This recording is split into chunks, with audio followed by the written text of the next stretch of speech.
3, 2, 1, and we are live. Welcome to the Self-Belief Chief podcast, you wonderful people. You're here with David Holman. And if you've ever asked the question, am I good enough?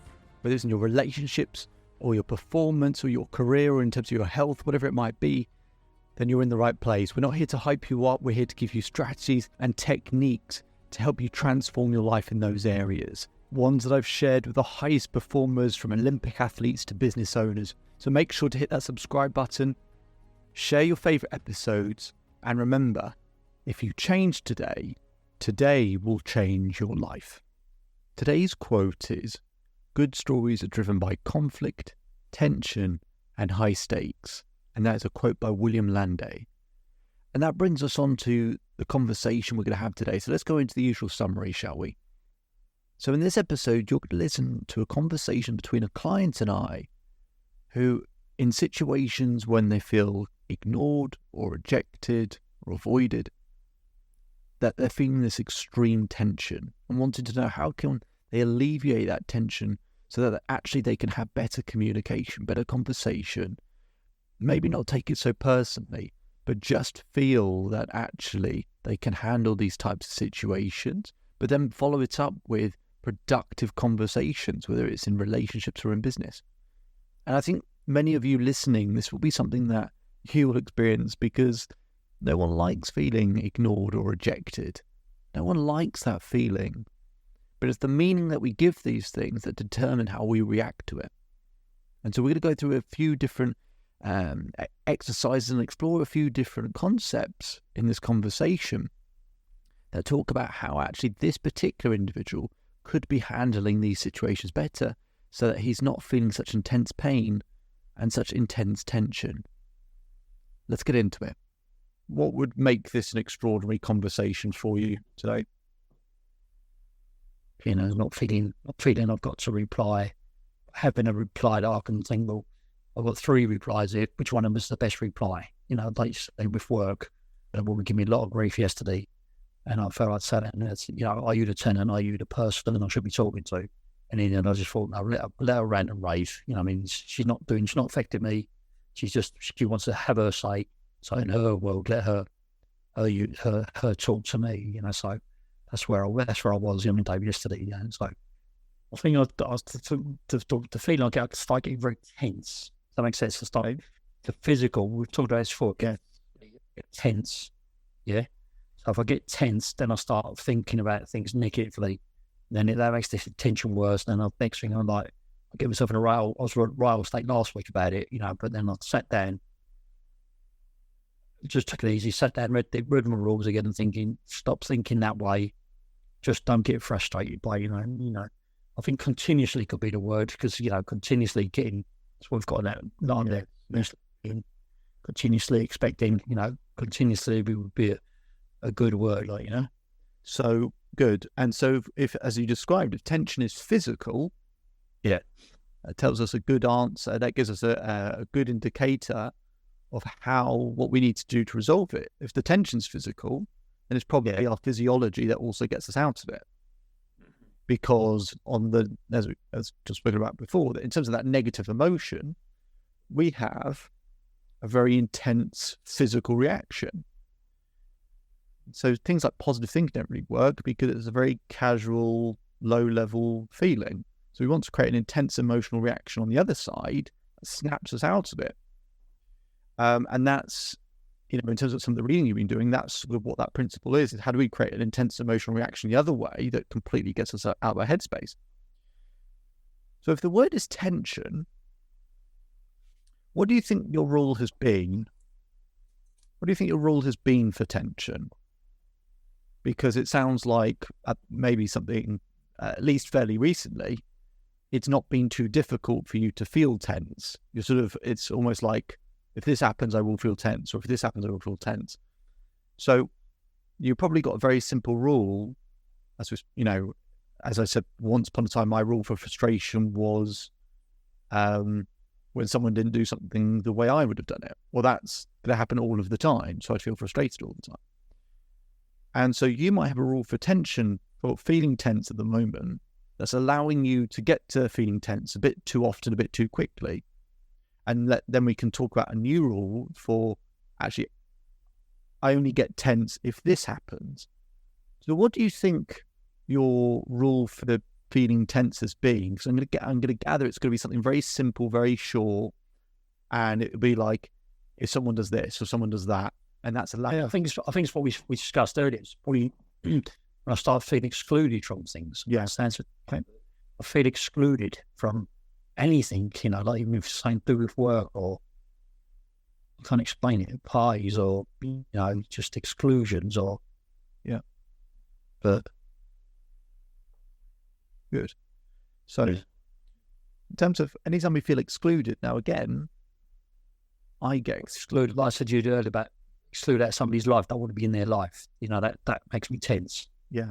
That's what I want, but I'm being excluded in that level of relationship, being put down to another level, which I don't want to be in that level, included in that level. And that's perfectly normal, and it's totally understandable. And it's how humans are, because at the beginning of time you needed a community or tribe of people to survive. So in some ways we're battling kind of survival instincts. So it's not surprising that we feel tense or feel uncomfortable, and therefore part of it is actually that's normal. It's perfectly fine. And actually having our own sense of understanding that it's okay that can happen because it is uncomfortable. We don't like it. A lot of people will feel that tension or whatever, and they'll beat themselves up for feeling that uncomfortability or that tension or whatever it might be. It just stacks on extra things we've got to then unravel or unpick. So the thing is, it's okay to feel that way. But then to go back into, okay, well, so if our rule is feeling excluded, well, I feel excluded 10 times a day. I think, for a lot of people, they regularly feel excluded in one way or another. Sometimes it's genuinely being excluded from something. And if we've been excluded from one or two things, we start to look for it more as well. And even times when we're not really being excluded, we decide that's what, we call that exclusion as well.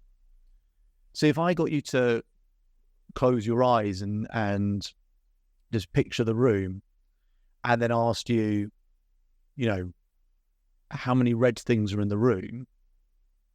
If then I said, okay, instead of red, how about if you look around the room and you look for everything that's brown, look for brown, close your eyes and say, how many things in the room are blue? Well, what you've been trained to look for is everything that's brown. And so you find all these things that are brown. You weren't trained to look for blue. And so back to that exclusion thing is, when we feel it a few times, when we go through pain, we'll always do more to avoid pain. So we start looking for it more and more and more. And we start calling things brown, even when they're not brown. We start going, oh, that's brown as well, and that's brown as well. And actually, it's beige or it's red or it's something else, but we call it brown. So part of it will be creating a rule, but especially around things like exclusion and the idea of rejection, is actually having a meaning of what those things are. So you'll learn this, we'll do this later in the program, is actually having a meaning of what these things are. Is rejection, exclusion, I'm useless, I'm not good enough, I won't get what I want, there are people better than me, which will cause intense pain if that's what we think it means? Or do those things mean, you know what? Rejection is redirection. Actually, I'm moving towards something, life is pushing me towards something that'll be better for me. Actually, it's going to stop me making a mistake here. Actually, it's great that there's a force or an indicator that steers me to avoid pain.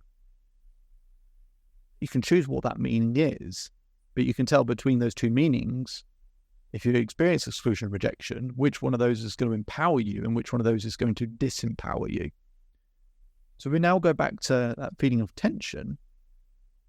What might be a rule? And you correctly mentioned that bit about continuously as well, which is great. So we now go back to tension and we create a rule around tension, and even create a rule that might empower us. That actually, if I feel that tension from being excluded, that's a good thing, because it's going, this is not for you. Let's go over here. Let's make sure life is actually doing me a favor here. And over time, that being reinforced as a message, we start to identify as that. So what do you think a rule for tension could be, Tony, that would stop you feeling tense as often or as frequently as you're doing at the moment? I don't know. Use labels as examples. Think about the benefits of what's I feel tense. It's making me wake up to, is this right for me? That's a lot of what I've said to you this week, is this right? It's the way I've looked at this week, do I want this and is it right? I don't want to be intense. I don't want to feel this way. Perhaps I might be overthinking it, but am I right to overthink it? Yeah, that stage of conversation about just add am I right to think I've been excluded on purpose? And if I have been excluded on purpose, do I want to be with that person? Yeah, absolutely. And so, and all of those things are absolutely true. And so it's now creating something that feels concise and something that actually you can start to believe in. There's no point us creating something that we kind of go, it looks like some nice words on paper, that you can actually look at it and go, actually, yeah, that's probably true. That is probably true. And to go back to the stuff you've been reading, our brain is designed to find pain in those types of situations, in those settings. It's designed to do that. So it's not us. It's a piece of art called the limbic. Yeah. So actually training it, we have to consciously train it, and it's annoying we have to do that, but that's okay. That's fine. We can do that because all that's happening at the moment is it's just which message or which rule is being reinforced more often. What's being reinforced more often, as with most people, is rejection or exclusion, is pain, it's uncomfortable, we want, it means we're not good enough.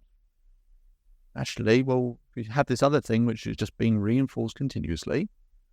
Actually, we might start to believe one is better than the other and one's more empowering. So if you were to sort of create concise rule, but feel free to use the other rules that you've written down as sort of guides of how to write a good rule. Start to try and think of what a good rule would be for tension. So you could start it like with the other one. I avoid. When I should do martial arts, she was too tense. You couldn't do it properly. Yeah, so you had to learn to relax. So lots of times you just breathe or slow my breathing down. Just take a deep breath and relax myself, because tense muscles can't work as quick as relaxed muscles. So if you're too tense, worried, I should try and relax relax my mind. Yeah. Relax. It's just not. You feel yourself get tense. So you just try to relax with it. If you it's like I said to you when you ride a motorbike, if your arms are tense, you're not going to ride properly because your arms are like lumps of wood. But if you relax and think, I can do this, you can ride quite quickly, because you must relax, move quick up, because they're relaxed, aren't they? To stiff and like that, you can't. Yeah. So I always, if I feel tense about something, even if I'm riding in the rain or something, I just think, relax.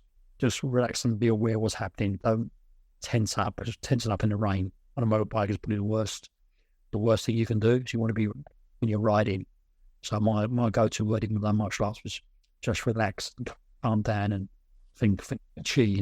Tai Chi. Just think about meditation. Get the zone I'm in when I meditate is the zone I try to get back in when I'm starting to feel tense. To go back into that zone of calmness and down, not tense. I obviously don't know. I want to be calm, and even when I've been on holiday, to think of a nice place where where there's a turquoise sea and blue skies and holiday I was on. I thought, just take yourself back there when you was on that sunbed and think about that, how relaxed and how lovely, beautiful place was, and calm yourself down. Don't think about being tense. Don't go up the scale, start getting more and more tense. Try to go the other way, go down the scale to be not tense.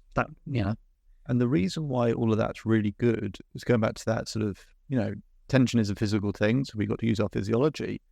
The reason why it's good to get to those places is because when we are tense, our cortisol level, our stress hormone, is through the roof. And that's part of what's causing the tension.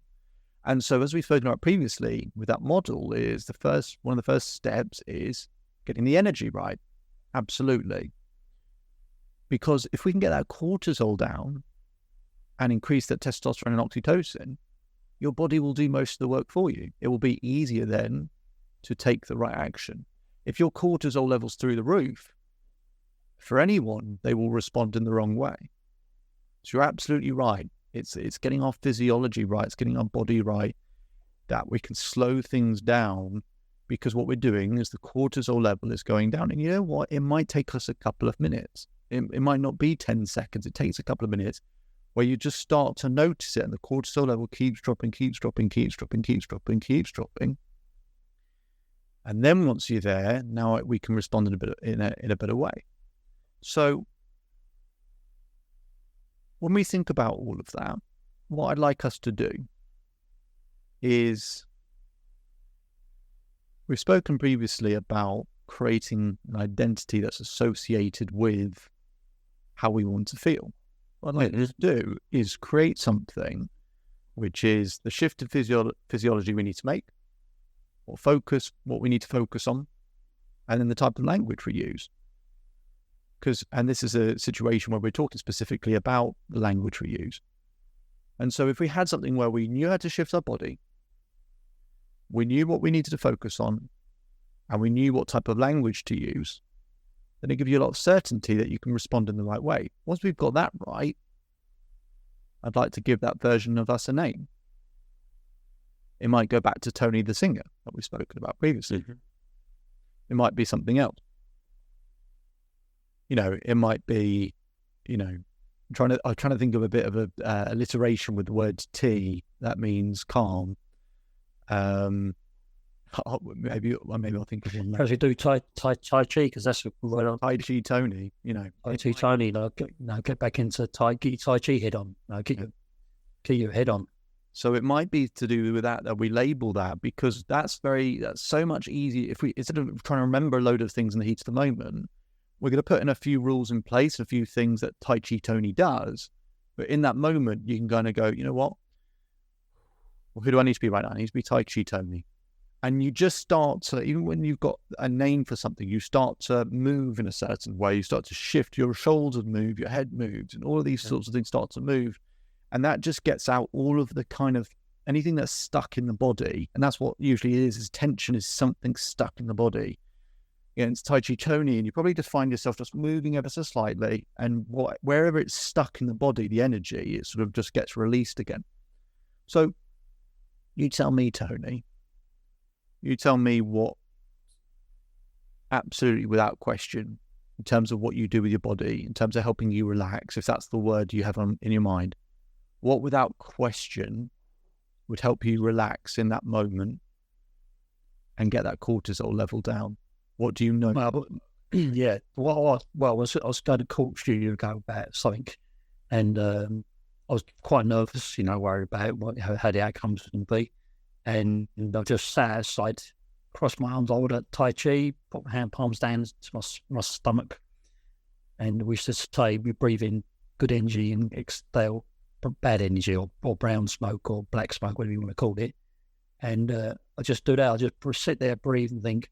Just breathe in some good positive energy and breathe out some brown smoke or brown, and then start breathing in the good energy and actually physically trying to make my arms relax and then make my chest relax and then work my way down my body.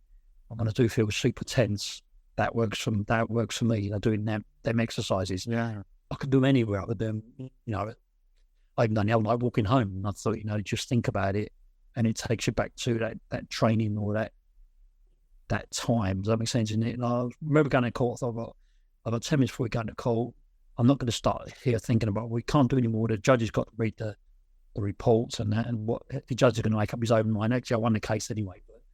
And I thought, there's no point panicking outside the office, outside the court, getting tense and going in and being an idiot. Just go in there looking relaxed and confident about it. And so that's, that's how I do things, And so So, even with the motorbikes, I've had to nearly drove off a cliff once with it and just stopped. And I thought that was so close. I just sat on the bike and thought, just calm yourself down. You can get out of this mud and all the crap and then get back on the road again. Someone's forced off the road, a car forced into the road. And I did it. And within 10 minutes, I was calm, thinking, thank God I'm alive, and being thankful for being alive. But you're thinking, that was a very near miss. Dave, when you think, I could have got over the edge of that cliff with it. The girl coming on the wrong side of the road, on my side of the road, and I had to get round her. And she was so frightened at the edge of the mountain that pushed, come on my side of the road, and he took me out. I managed to get off the road on the mud and keep my bike upright so I didn't have an accident. But you think, thank God I was a bit calm. Not calm, your instinct kicks in. But if I got too super tense, I would have just grabbed that bike and grabbed the brakes and I wouldn't have had to steer out that problem. So I thought my survival mode kicked in, saying, you've got to not be tense. You've got to work this out. And then when you work that, it is physical. You actually feel you drain off.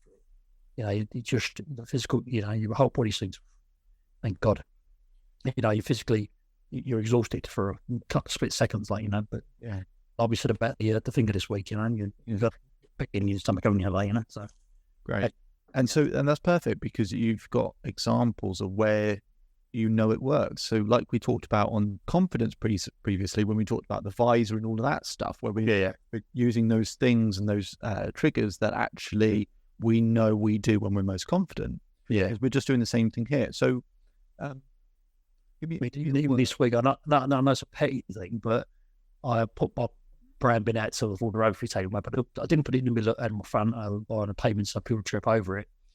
And the bin men went past and left it behind. I'm trying to get rid of a load of rubbish. And I thought, suddenly you got a bit tense thinking, you ain't took my brand bin. And I thought, no, get confident. I've been there. Yeah, don't get frontation with the guy. So I walked outside, rolled the bin down the road after and said, I'm terribly sorry. It's my mistake not putting it out further out in the curb. Do you mind emptying it for me? And I was being confident that I want it emptied and being confident that it's my mistake. And there's nothing to do with him, no blame. I'm not trying to start animosity. It's a silly, stupid thing. But I thought, no, get your confidence head on there.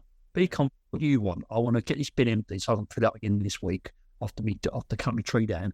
I don't need a bin that's not empty, do I, David? So I've got to think, if I start shouting out like, oh, you've got my bin, mate, come back and get it. I wouldn't have got the result I wanted. So I felt confident. Don't get tense about it. Get the tense head gone and go out there and get things moving. Do what you want. What outcome do I want at the end of this 2 minutes? What do I want? The single empty bin, so I can put me blood stained leaves in there, can't I?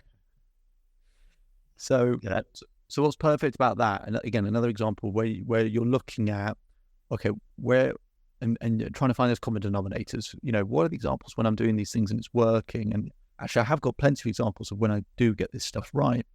And so just to start pulling some of this together now is, firstly, when we look at those two examples, in terms of our body and getting that to being able to relax, just out of curiosity, that sort of process that you spoke about in terms of the breathing in your arms and all of that type of stuff, how long do you think that takes you to go through those steps and then to finally feel back in control and relax? Does it take you 30 seconds? Does it take you 5 minutes? How long does it take you to do that? I used to just do a Paul McKenna tape relaxation. Right? That used to just take me about 5 minutes. But now I can do it quite quickly because I can do, I'd say within 2 minutes, I can get myself thinking, oh, what are you doing? And then I don't even have to do all the relaxation, not relaxing my legs, my ankles, and I can get to be relaxed. So I can do it quite quickly now, rather than years before I used to sit down and lay on the bed and go through every part of my body and I still feel myself being tense, even though I'm trying to relax myself. But now the more practice I've done it, and just because I've got quite a stressful job, I used to say lunchtime, I'm going to have my lunch and I'm going to sit down and meditate for 5 minutes. And sometimes I think, well, you're where you want to be. You're so relaxed now for the second half of the day. So, I'm not going to be tense. If I didn't do it, David, it's like I'd get to be tense at lunchtime and I'd keep being tense. Exactly. Yeah. If I've done 4 hours and then I stop for a bit of lunch and I've nourished my body and then I think, right, I'm going to got another half hour for lunch, or I'm going to sit in the car and meditate, or I'm going to sit away from the office and meditate in the car. And then I feel right, you've relaxed, and then you can start again. It's like having another day. Does that make sense? You're not carrying the tension from the morning into the noon. So, I can do it. I can do it. So the only problem is, Dave, sometimes it makes me fall asleep. So I relax too much. So what's the reason I asked that question is, a lot of what you're talking about is having the patience and the empathy and that sort of ability to be in control and slow everything down. And so in terms of your triggers, in terms of describing that relaxation process, if we were to come up with 3 little triggers, one of them might be to describe all of that rather than the actual action, is to say 2 minutes. To be calm and relaxed. Sometimes people put pressure on themselves that I've got to be able to respond. I've got to be my best self within the next 5 seconds. You don't. You might not feel not frustrated or not this or not that in 5 or 10 seconds. That's okay. You just don't have to get involved yet. So the first part might be, you know what? I've got to remember, what does Tai Chi Tony do? Okay. 2 minutes. I've got 2 minutes. Okay. Don't try and jump in and rush in it. 2 minutes to get everything back down. And I might not even need all the 2 minutes, as you said. I might not need all of that. But it's that 2 minutes, because what I do when I'm sort of in my Tai Chi state, everything slows down. I don't have to do things in the next 3 or 4 seconds. Everything slows down. When we're relaxed and we're calm, not in a rush to do anything, we're composed. And I've spoken to you on occasions where I can tell where you're more agitated and when you're more composed. When I hear you talk about your work, I hear you talk about that in a fairly composed way. Even when you talk about arguments and all these different types of things, not arguments, discussions that you have to have, unfortunately, in business, I can still hear you talk about it in a fairly composed way, even if it's an intense thing. Maybe one of the triggers is actually, okay, it's 2 minutes. Everything just slows down. But keep reinforcing the idea that if I just give 2 minutes, 2 minutes, 2 minutes, 2 minutes all the time, just to slow it down, 2 minutes is the reminder that it's 2 minutes to get everything right physiologically, okay? Because body has ramped up, cortisol's gone up, and I'm going to use my body in those 2 minutes to just slow everything down. So that might be one of those 3 triggers that we talk about when we start to design, okay, what's the Tai Chi version of me? It's 2 minutes, because when I'm doing Tai Chi, I don't get the Tai Chi, or if I do a Tai Chi class or whatever it might be, you don't do it in 5 seconds, 10 seconds. You warm up into it. Warm it into the idea. And then by the end of that, you're your absolute peak best. And that's when we should want to involve and engage with people, because imagine what it'd be like if we engage with people when we're at our absolute peak. Conversations are better. You get more results, you get more solutions. Keep doing that often enough, then life starts to change very quickly. So what you heard in that conversation was us using something that the client could already relate to.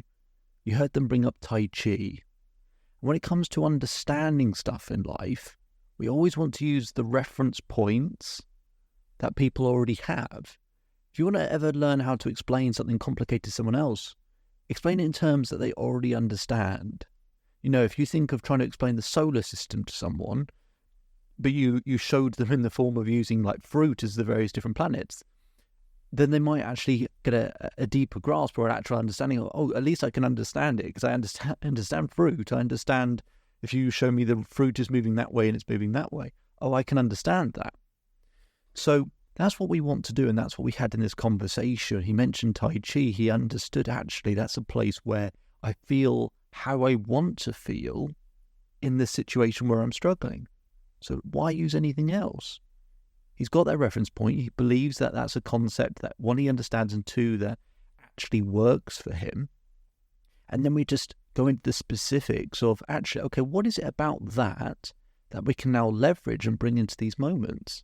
And then how can we describe it? And what is the principle of it? And you heard him talk about actually how he moves his physiology, because that tension is physical. So the best way to combat it is to combat it in a physical way. So it changes the physiology. Even when you heard him talk about, and these are the little things I try and pick up, even when you heard him talk about the Tai Chi, you heard everything start to slow down. He spoke about it very calmly because his physiology, just talking about it, adjusts. And then that's when we can also leverage a name, a version of us that's easily memorable, because in 2 or 3 years' time, when you have that moment again, I know how to get back there. In his case, it was Tai Chi Tony. Very catchy name. And so it's about creating an identity that you can start to identify with that can handle these situations. Because as we currently are, maybe we can't yet. But we can believe that a different part of us, a different version of us, a side of us can. And I know you will be able to believe this because you'll have had moments in your life where you've had to, under extreme tension, extreme pressure, extreme stress, and actually you handled it perfectly well. But you brought out a different side of you. And you might be thinking, how do I bring out that side of me in those situations? So it's about defining it. Once you work out what the sort of solution is, or the triggers, or the principles, or the foundations are, I create an identity. So you can always go back to it. So you can always remember it. You don't have to be that person all of the time. But you have something to go to. You have a place that you can go to. My name is David Holman. If you change today, today will change your life. So enjoy the rest of your day. Enjoy the rest of your life. And I'll speak to you very soon. Just one more thing before you go. So I hope you're enjoying the daily episodes. We put in a lot of work to keep providing content, because to create permanent change needs consistency. To get that consistency, we want to make sure we keep providing you value on a daily basis. But to keep up with that pace, could we ask for one very small favour? If you could take the time to leave a 5-star rating either on Apple Podcasts or Spotify. We'll put a link in the description for you to be able to do so. That really, really helps us out and helps us to keep providing content as frequently as we do. And we'll do one more thing to provide some extra value. If you take a screenshot of your rating or review and send it to selfbeliefchief@gmail.com or DM us on Instagram, I will provide you with a free coaching session with myself. Okay, so it'd be fantastic if you could leave that 5-star rating so we can keep providing content. Just simply click on the link in the description. It'll take you 20 seconds. And if you want to go one step further, take a screenshot of that rating and review, send it to selfbeliefchief@gmail.com or DM us on Instagram, and we'll arrange a free coaching session for you. Hope you enjoy the rest of your day and see you on the next episode.